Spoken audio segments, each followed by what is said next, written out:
Hey guys, how's it going? Kellen Crandall here, aka Punching Fish, and a lot of people have been asking me how I took the kick from the day one pack of the 30-day Academy production competition and turned it into a bass. So here's the kick. It's a tuned kick, tuned to F, obviously, as the name implies, and I turned it into this bass.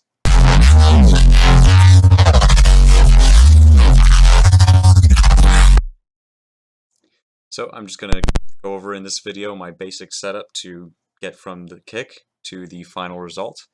Maybe if there's people wanting to see how to do this for themselves, I'll make a tutorial video in proper. But for now, I'm just going to quickly go over this. So the first step is to load the kick into Harmor. And when you first do this, it'll be something like this, just a regular kick. And if you actually hold down, I'm holding down the C5, which is the root note in FL Studio. So it's just cycling through basically the sample over and over. So what we want is to get an even tone, so we can basically have a waveform out of this that's usable to make really anything we want, not just basses. So what I did was I scrolled the speed here to 0. So now, all the way to 0. There we go. That sounds pretty bad, but you'll notice that it's not scrolling through the resynthesized version of the sample anymore down here. It's just staying at the very beginning of the sample, which does sound pretty bad. So we're going to scroll time here. There we go. That's about what we want. That's closer anyway. So actually, I'm just going to paste the value I had before.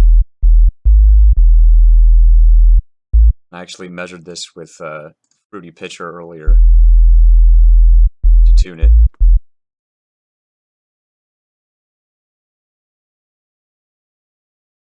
So once you've done that, you have it tuned. What I did was go into here in the effects panel. There's the logarithmic distortion. Reason I'm distorting it is because you'll notice up here it's almost a sine wave. There's only really 3, maybe 4, depending on how you count it, harmonics that are active. And that's not really a lot to work with. So what we want to do is we want to distort it so we have more of a full waveform, almost a saw, or a square rather. Because it is symmetrical distortion, it will distort to a square. And so I have the amount of distortion and the wetness all the way up, just so that we can get about as close to a square as possible. And once we've done that, I have bass note here. But in order to add even more, higher harmonic content, I'm also playing octaves directly above that, so that together sound like that. And there's no, traveler movement or quote-unquote resync because they are at octaves, so the individual waveforms won't move relative to each other. It's just adding higher harmonic content so we get a more complete waveform. And then, I run that through Pitcher so it's pitched correctly, recorded in Edison, and now we have our waveform. So the next step is to make our initial bass. So I'm just going to open another Harmor here to basically show what it'll sound like when we first drop this waveform sample in. Here we go.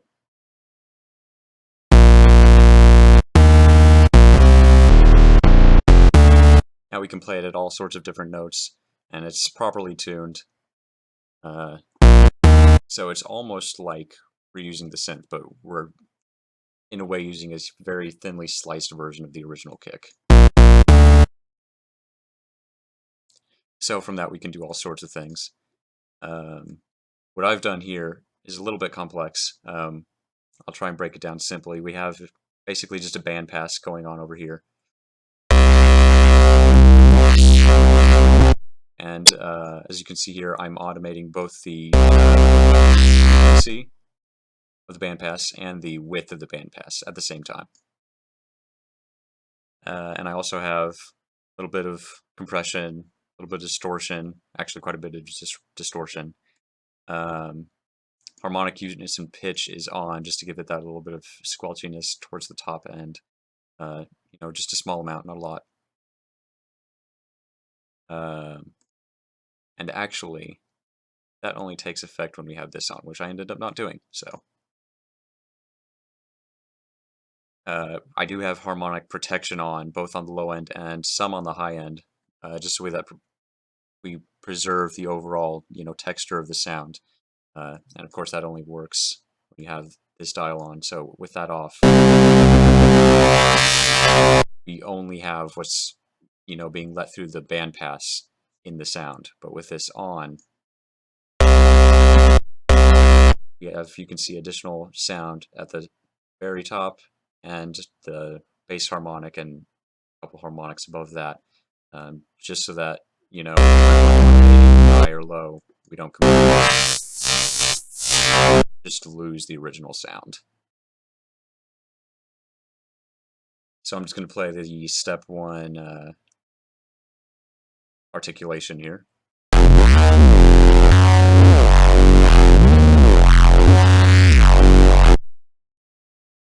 Not too bad, definitely sounds interesting, but I wouldn't call it nearly finished yet.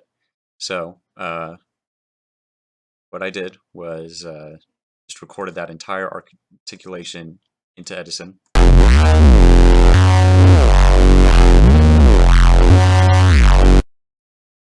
Then I dropped it into another harmor, which is step 2. We're going to take the sound even further. So doing that sort of bakes the articulation we already have. If I add, actually I can just use this. If I take our rendered sample from step 1, drop it into, blank harmor, and hit the bass note, which is C5, as I mentioned.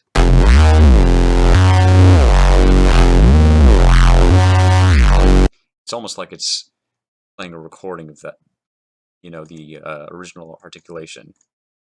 But there's a lot of new things we can do with this. So what I'm doing is I have the harmonic phaser on, which isn't really a phaser. It's more like a filter that just acts in such a way that, you think it's a phaser. Kind of mimics the way real phasers sound. Really, in actuality, it's more like a comb filter that extends infinitely in both directions. Normal phasers have movement. I just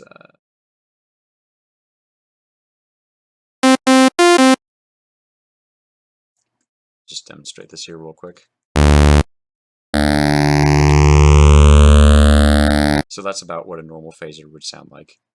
But there's a whole lot of things we can do that normal phasers cannot do. For example, we turn this speed dial to the center, which is 0. And we have a static phaser. So it's not moving at all. It's basically just a static comb filter at this point. But there are other things you can modulate. Modulate the offset, or we can modulate the width, which is what I actually end up doing in step 2 here. So I just have the mix set to about 3/4, with this being modulated just a little bit. This is the with automation clip here. Not going very high. And I'm also automating the image sharpening. When you do resynthesis, you can sometimes kind of get sort of scratchy, unpleasantness at the high end. So by automating the sharpness, I can kind of get rid of that. It just affects how harmor reads the original sample you drop in, basically. So I'm doing that, and then unison pitch thickness. which unison, you have one sound, turn it into two sounds, and they're slightly detuned from each other. So this is the pitch thickness here. Basically determines how far apart those two new voices of the sound are pitch-wise, and I'm automating that, slightly up, kind of similar to the way the phaser width is being automated. So step 2 sounds like this.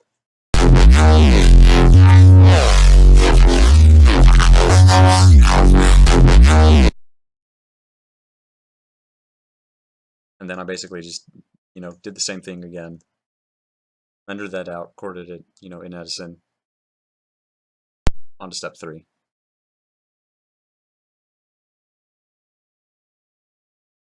Which is this guy. So, looks like the only graph I'm editing is the harmonic Houston pitch. Drop it in to the image panel, just like with the other two. Little bit of distortion, not a lot. Amount is very low, and this is the same. Mix is up a little bit. That actually is a little deceiving because at the center of the mix slider, it's actually full volume distortion mix, and the further you get in either direction, it actually gets a little quieter. So it's very slight distortion on this one. And I am compressing it pretty hard, especially in the center. You can kind of lose the midsection of your sound when you're resynthesizing, so I like to compress the center. And just because I like the tonality more, I compress the low end this way. I did that. And we do have the unison on, just two voices, again, just like last step, except this time I have blurred voicing on instead of uniform. Uniform kind of mimics the way normal unison works. Blurred is kind of an additive specific thing. I'm not sure exactly what the difference is, but I liked how it sounded for this sound, so I used it. Pans all the way down. Pitch is fairly down, and it is not being automated this time.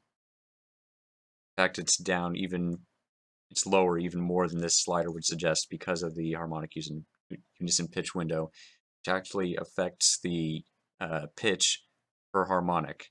So if you break up the sound, higher harmonics over here, lower harmonics over here, this graph individually modifies the unison spacing, I guess, for each harmonic. So you can see all the way at the very bottom, the bass fundamental tone has no unison because this little thing is all the way at the bottom. Same for the top end. The collection of harmonics that fall into this region on the graph just don't have any unison. And then up here, if it was like this, then it would actually be at the position of unison that the slider is at right here, just for this one harmonic, but it's actually not. So then very slight unison at the bottom because I didn't really want to lose that bassiness, and I found that when I had it somewhere up here or even full, once you got to more than halfway in the sound, the two unison voices would start phase canceling with each other, and you kind of lose the low end. So definitely turn that down a lot. I'm also doing the same thing with the phaser here. Have the mix for the phaser quite a bit up. Speed is off, modulating the width again. And that's what this is. This little thing is the actual stutter. I'm just going to go ahead and play it so you can see what I'm talking about.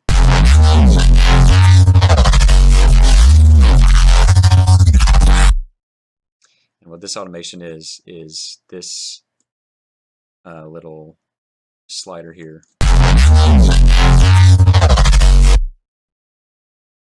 And what this actually does is it changes the volume of your sound before it goes into the effects panel here. So that means it's before the distortion, before the compression, and it'd be before the chorus reverb and delay if we were using those, but we're not.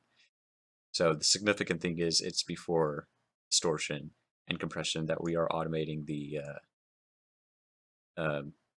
volume of the sound, and that kind of gives it a more dynamic feel because it changes how it interacts with the distortion and compression. Alright, and that's just about it. After it comes out of here, I actually do have some things in the mixer that are changing the sound a bit. Kind of a standard neuro-ish EQ, cut at 337, kind of 300 range, doesn't really matter. Little buff after that, little buff to the high end.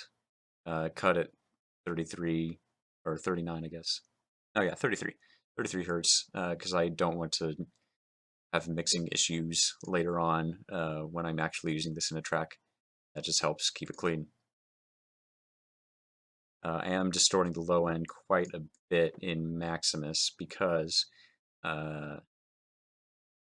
with the stutter we actually kind of lose a bit of that low end while it's stuttering. So if I just play it here, you can see the transient come in. You can see the kind of light green area is the original volume, and then the dark green sort of behind that is the volume that is getting pulled up to. So you can see it actually makes a big difference in that stuttering area. And then the mid and high compression are very similar. I have the double curve waveform on. I'm kind of just not distorting, compressing it so that it stays kind of towards the center, not too loud. The quiet parts are getting pulled up, and the loud parts are actually getting pushed down, so that it kind of stays for the center most of the time. With the mid, it'll still get up towards the top of the decibel chart, I guess you could say.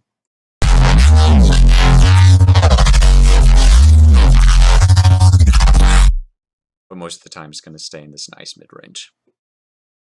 Same thing with the highs. Master compression is off, so we only have the high, mid, and low compression. Nothing's going on here. And then I have a wave shaper, but I'm not doing anything with it. The reason I have this is it actually clips the top because the Fruity Wave Shaper is a 16-bit plugin, not 24-bit. So if there's anything that is above 0 decibels in the sound, this will just cut it off. And actually, if I turn this off here, you can see in the mixer meter here for this channel, when it's that bright orange, you can see it's going above 0 decibels, which we do not want. And it never hurts to have a little extra distortion, in my opinion.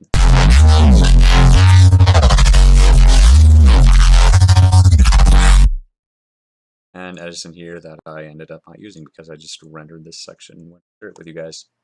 So that's it for the rundown of how to turn this kick into the space.